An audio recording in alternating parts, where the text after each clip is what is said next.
Gold trusted gold buyers మీరు తాకట్టు పెట్టిన బంగారాన్ని విడిపించి ఈ రోజు ఉన్న మార్కెట్ ధరకు కొనబడను. నమస్కారం, వెల్కమ్ టు ఐ డ్రీమ్. ధర్మ మార్గం విత్ విజిత కార్యక్రమానికి స్వాగతం.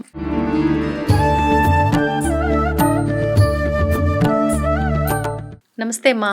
శ్రీ గురుభ్యో నమః, శ్రీమాత్రే నమః. నమస్తే అమ్మా. ఇప్పుడు సాధారణంగా బొట్టు అనేది మనకు ఆడవారికి పెళ్ళైన తర్వాత వచ్చిందేమీ కాదు. ఇలా ఆలోచిస్తే గనక హస్బెండ్ వెళ్ళిపోయిన తర్వాత బొట్టు తీయాల్సిన అవసరం లేదు అనిపిస్తుంది. కానీ సాంప్రదాయం ప్రకారంగా భర్త లేని స్త్రీలు బొట్టు పెట్టుకోకూడదు. ఇది ఆచరిస్తూ వస్తున్నారు తరతరాల నుంచి. అసలేంటి వాస్తవం? ఈ మధ్య కాలంలో చాలామంది బొట్టు తీయట్లేదు. కొంతమంది ఏమో మా హస్బెండ్కి నేను ఇలా ఉంటేనే ఇష్టం, ఆయన బ్రతుకున్న రోజుల్లో చెప్పేది కాబట్టి నేను పెట్టుకుంటున్నా అంటున్నారు. కొంతమంది బొట్టు ఆయనతో వచ్చింది కాదు, ఎందుకు తీసేయాలి అంటున్నారు. అసలేంటి అంటే వీళ్ళని చూసిన వాళ్ళు వీళ్ళేదో సమాజానికి విరుద్ధంగా ఏదో తప్పు చేస్తున్నారు అనే ధోరణి, వాళ్ళకి అది రైటే అనిపిస్తుంది. అసలు శాస్త్రం ఏం చెప్పింది? మీరన్నట్టుగా భర్త వచ్చిన తర్వాత అయితే బొట్టు రాలేదు. మనం పుట్టుక నుండి బొట్టు పెట్టుకుంటూనే వస్తున్నాం. అంటే మనం హిందువులో పుట్టిన తర్వాత ప్రతి ఒక్కరు, అంటే స్త్రీ కానీ పురుషుడు కానీ బొట్టు పెట్టుకోవాలి. మన హిందూ తత్వం ఎక్కడ తెలియబడుతుంది? ఒక బొట్టులోనే తెలియబడుతుంది. ఇప్పుడు నువ్వు బొట్టు పెట్టుకుంటే నువ్వు హిందువు, అంతే కదా. దీనికి భర్త ఉన్నాడా లేడా అనే విషయం పక్కన పెడితే, నువ్వు హిందువుగా పుట్టావు కాబట్టి బొట్టు అనేది నీ యొక్క కర్తవ్యం, పెట్టుకోవాలి. ఇక్కడ భర్త పోయిన తర్వాత బొట్టు తీసేయాలా అని అంటే ఎక్కడా లేదు. బొట్టు తీసేయాలని అయితే లేదు, బొట్టు పెట్టుకోవచ్చు. కానీ పూర్వం ఎలా ఉండింది అని అంటే, పూర్వం స్త్రీలకు కొంచెం సెక్యూరిటీ లేకనో, లేకపోతే ఇప్పుడు రాజులు ఉంటారు, రాజులు మరణించిన తర్వాత పక్క రాజ్యం వాళ్ళు రావడము, ఆ రాజ్యాన్ని ఆక్యుపై చేసుకోవడము, రాజ్యాన్ని స్వాధీనం చేసుకోకున్నట్లు ఆ రాజ్యానికి సంబంధించిన స్త్రీలను, రాణులను ఇలా స్వాధీనం చేసుకునే వాళ్ళు మనం వింటూ ఉన్నాం మన చరిత్ర కథల్లో. ఇంకొకటి ఏంటంటే, ఈ పూర్వము భర్త లేని స్త్రీ ఎక్కువ అలంకరణ చేసుకుంటే చూసిన వాళ్ళు ఆమె పైన ఇష్టపడి ఏదో వ్యామోహం కలుగుతుందేమో అనే ఉద్దేశంతో స్త్రీలు ఎక్కువ అలంకరణ చేసుకోకూడదు అని పూర్వం ఉన్నింది. ఇది కేవలం ఎక్కువ అలంకరణ చేసుకుంటే వాళ్ళకి సేఫ్టీ ఉండదు, ప్లస్ ఈ ఆకతాయిలు ఎవరైనా ఉంటే కూడా వాళ్ళని ఇది చేయడం, ఇబ్బంది పెట్టడం, ఇలాంటివన్నీ ఉంటాయి. ప్లస్ ఎవరైనా మంచి వాళ్ళు కూడా, ఇప్పుడు అబ్బాయిలు ఎవరైనా మంచి కుటుంబీకులు వాళ్ళు వీళ్ళు ఉంటారు కాబట్టి వాళ్ళు ఏమన్నా వీళ్ళు అందంగా ఉంటే వ్యామోహం పడి ఇబ్బంది పడే అవకాశాలు ఎక్కువ ఉంటాయని ఒక ఉద్దేశంతో స్త్రీలు అలంకరించుకోకూడదు అని చెప్పారు తప్ప, భర్త చనిపోయిన తర్వాత ఇప్పుడు అది లేదు. స్త్రీ ఎప్పుడు స్వేచ్ఛామూర్తి, స్వతంత్ర జీవి. చెప్పాలంటే స్త్రీకి ప్రత్యేకించి ఎవరు స్వేచ్ఛనైతే ఇవ్వని అవసరం లేదు. ఆవిడ పుట్టుకతోనే స్వేచ్ఛ. ఏమంటే అది అర్థం చేసుకోవడం లేదు స్త్రీలు. చెప్పాలంటే ఏదో మాకేదో హక్కులు కావాలి, మాకేదో స్వేచ్ఛ కావాలని కొట్లాడుతున్నారు తప్ప, స్త్రీ ఎప్పటికీ స్వేచ్ఛామూర్తి. స్త్రీ అంటే మన శాస్త్రాలలో కానీ మన హిందూ ధర్మంలో కానీ ఒక పెద్ద పీట వేసి ఉంది. స్త్రీ అంటే మనము అమ్మవారిగా చూస్తాం. అలాంటి స్త్రీ మీరన్నట్టుగా భర్త చనిపోయిన తర్వాత బొట్టు పెట్టుకోకూడదా అంటే పెట్టుకోవచ్చు. అది ఎలాంటివి పెట్టుకోవాలి, ఎలా పెట్టుకోవాలనేది అది వాళ్ళ ఇష్టం. ఇప్పుడు పెద్ద ముత్తైదులాగా కొంతమంది పెట్టుకుంటారు, వాళ్ళు అమ్మవారి యొక్క ఆరాధనలో ఉంటారు. వాళ్ళు భర్త చనిపోయినా కూడా పెద్ద ముత్తైదులాగా పెట్టుకొని అలంకరించుకొని ఉంటారు. ఇక్కడ ఏమైపోతుంది అని అంటే, జనరల్గా ఒక స్త్రీకి భర్త చనిపోయిన తర్వాత కొన్ని వ్రతాలు ఇవి చెయ్యకూడదు అని శాస్త్రం చెప్పబడి, కానీ జీవుడు ప్రకారంగా చూసుకుంటే అన్ని చెయ్యొచ్చు. ఓకే, ఇక్కడ భగవంతుడు ఏం చూస్తాడు? నీ మనసు చూస్తాడు. నువ్వు స్త్రీ పురుష అనేది పక్కన పెడితే నువ్వు ఒక జీవుడు. జీవుడు పరంగా భగవంతుని మనం ఆ స్థాయికి వెళ్ళాలి. మన నాలెడ్జ్ కూడా, మన సాధన కూడా ఆ స్థాయికి వెళ్ళాలి.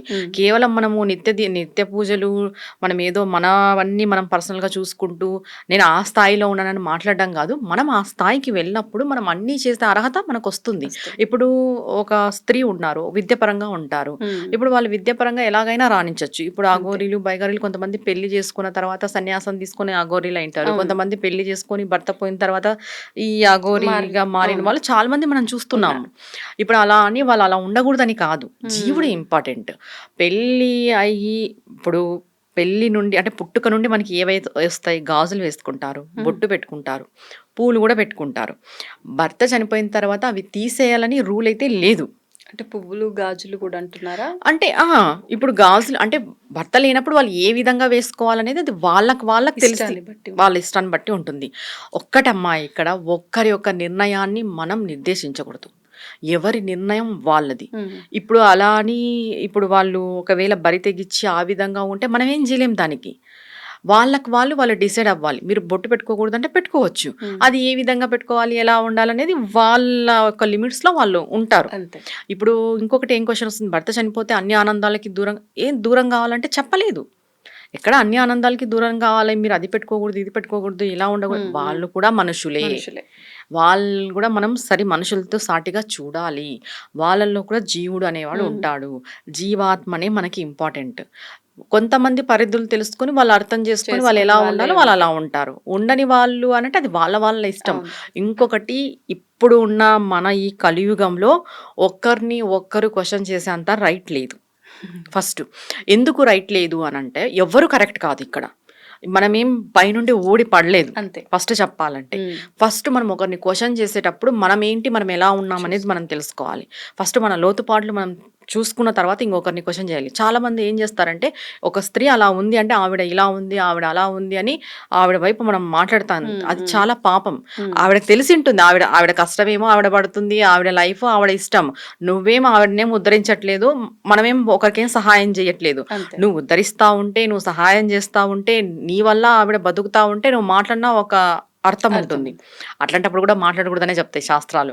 మనం ఎంతైనా సహాయం చేయాలి, వదిలేయాలి, దాని గురించి మాట్లాడకూడదనే విషయం మనకు తెలుసు.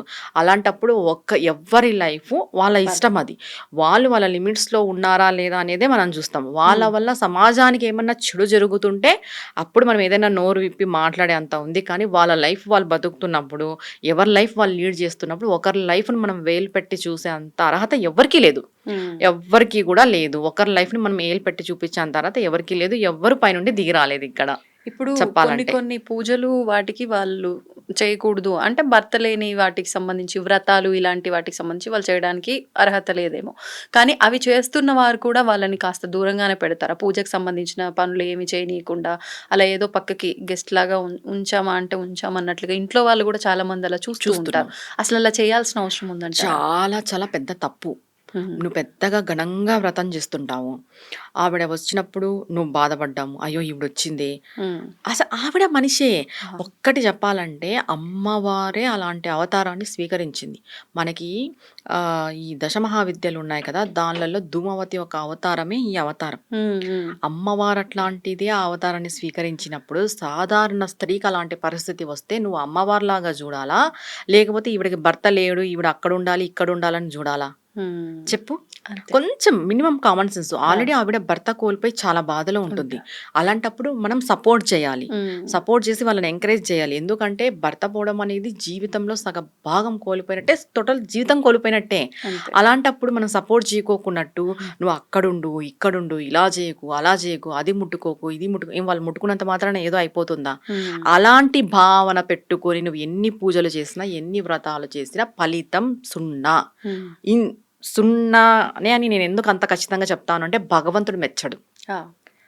మనం అలాంటి వాళ్ళని బాధ పెట్టి నువ్వు ముట్టుకోవద్దు, నువ్వు రావద్దు, నువ్వు పెట్టకూడదు, నువ్వు లోపలే ఉండాలి, ఎవరికి కనిపించకూడదు, ఇట్లా మాట్లాడుతుంటాం మనం కూడా. నేను కూడా చాలా వరకు విన్నాను, ఇలాంటివి చూశాను. అలాంటి వాళ్ళు ఎన్ని పూజలు చేసినా కూడా భగవంతుడు దానికి ఫలితం ఇయ్యకపోగా పాపాన్ని ఇస్తాడు. చెప్పాలంటే ఒక మనిషిని ఇంటికి వచ్చింది, పూజకి వచ్చింది అనంటే ఆ మనిషిలో దైవత్వాన్ని చూడాలి. ఏమో ఆ రోజు భగవంతుడు ఆవిడ రూపంలోనే వచ్చిండొచ్చు, చెప్పలేం కదా. ఇప్పుడు భగవంతుడు మానవ రూపంలో వస్తారు అంటాం, ఏం భగవంతుడు సుహాసిని రూపంలోనే వస్తాడా? అలాంటప్పుడు మనం ఒక మనిషిని హర్ట్ చేయడం తప్పు. ప్రతి మనిషిలోనూ మనం భగవంతుని చూడాలనుకున్నప్పుడు వాళ్ళలోనూ కూడా భగవంతుడినే చూడాలి. ఎప్పుడైతే భర్త చనిపోతే ఆవిడ దయ్యంలాగా కనిపిస్తుందా? ఎందుకు కనిపిస్తుంది చెప్పండి? మనం అన్ని చాలా అపోహలు పెట్టుకొని ఇప్పుడు పూజలు చేసుకుంటున్నాం. మనసులో ఎన్నో కలతలు పెట్టుకొని పూజలు చేసుకుంటున్నాం. ఒక మనిషిని ఒక మనిషిగా కూడా గౌరవించట్లేదు. అయినా మనం పూజలు చేసేస్తున్నాం. ఏం వృధా, ఏం రాదు.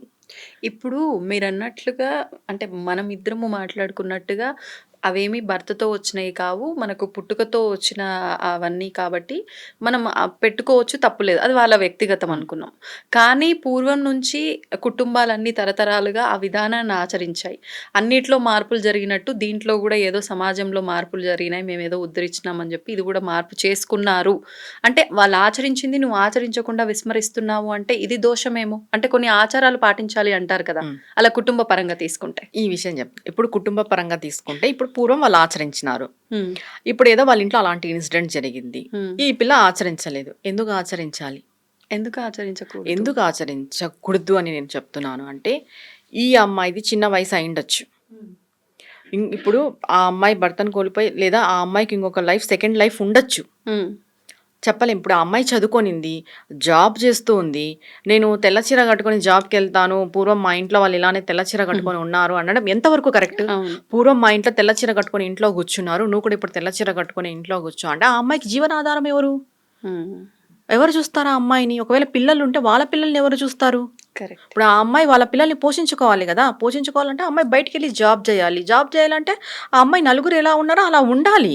ఎందుకంటే ఇది fast generation plus competition society. అలాంటప్పుడు వాళ్ళ నలుగురిలో వెళ్ళినప్పుడు నువ్వు ఇలానే వెళ్ళాలని ఇలా చెప్తాము?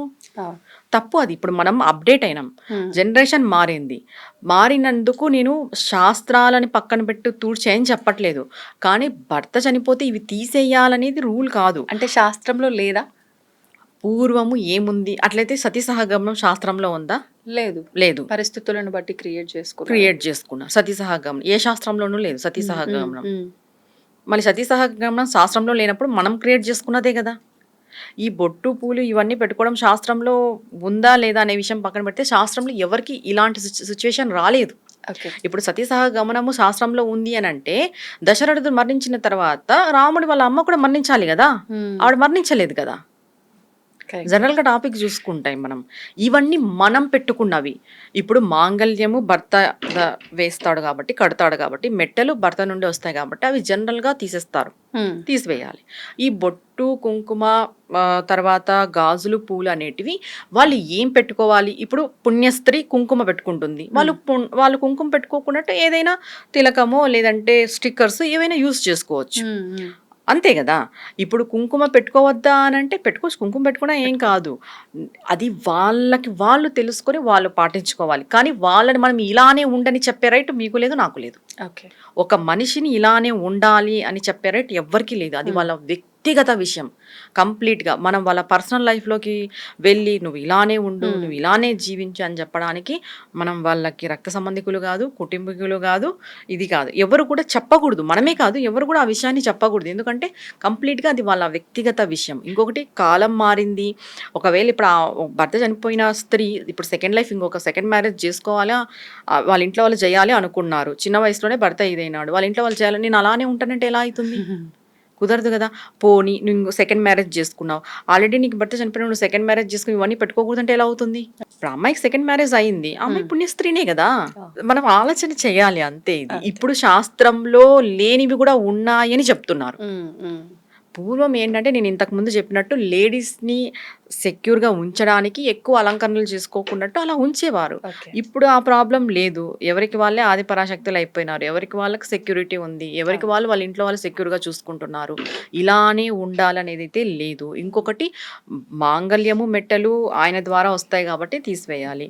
ఇంకా బొట్టు, గాజులు, పువ్వులు అనేటివి అది వాళ్ళ ఇష్టం, పెట్టుకోవడం పెట్టుకోకపోవడం. మనం పెట్టుకోవద్దు అని చెప్పే అర్హత, రైట్ ఎవ్వరికీ లేదు.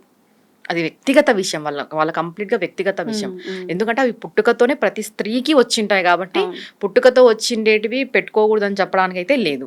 కానీ తీసివేసేటప్పుడు మాత్రం ఈ కార్యక్రమాలు 10 రోజులు జరుగుతున్న ప్రాసెస్లో వీళ్ళకి పువ్వులు తీసేయడం, ఎక్కువగా పూలు పెట్టి అలంకరించి తీసుకెళ్ళి అక్కడికి వెళ్ళాక గాజులు పలగొట్టడం, ఇవన్నీ ఆచరించే వాళ్ళు కదా. అవన్నీ చేస్తారు జనరల్గా, అవన్నీ సుమంగలికి సంబంధించినవన్నీ చేస్తారు. కానీ అవి మనకి పుట్టుకతోనే వచ్చాయి కాబట్టి అవి తీసేయాలని నువ్వు ఒకరిని జడ్జ్ చేసే అంత రైట్ అయితే లేదు. వాళ్ళు వేసుకున్నా కూడా నువ్వు దాన్ని క్వశ్చన్ చేసే అర్హత నీకు లేదు. అది వాళ్ళ వ్యక్తిగత విషయం కంప్లీట్ గా. ధన్యవాదాలు. నమస్తే మా. And for more videos, please subscribe to iDream channel. Subscribe to iDream Media. Please subscribe to iDream. Please subscribe to iDream. Please subscribe iDream. And please subscribe to iDream. For more videos, subscribe to iDream. Please like, share, and subscribe to the channel. Congratulations, iDream. Subscribe to iDream. Subscribe to iDream. So subscribe to iDream Media. iDream ki iDream team andarki huge congratulations. Please subscribe iDream Media. Please subscribe to iDream. Subscribe iDream. Please subscribe to iDream. iDream అంటే నా కళల ఛానల్ను subscribe చేసుకున్న నోరు తిరుగుతలేదు మీరైతే గంట గుర్తు కొట్టండి. For more such videos, please subscribe to iDream. Subscribe to iDream. Please subscribe to iDream. Please subscribe iDream Media. Please do subscribe to iDream. Please subscribe to iDream Media. For best entertainment and information, please subscribe iDream. And don't forget to subscribe to iDream.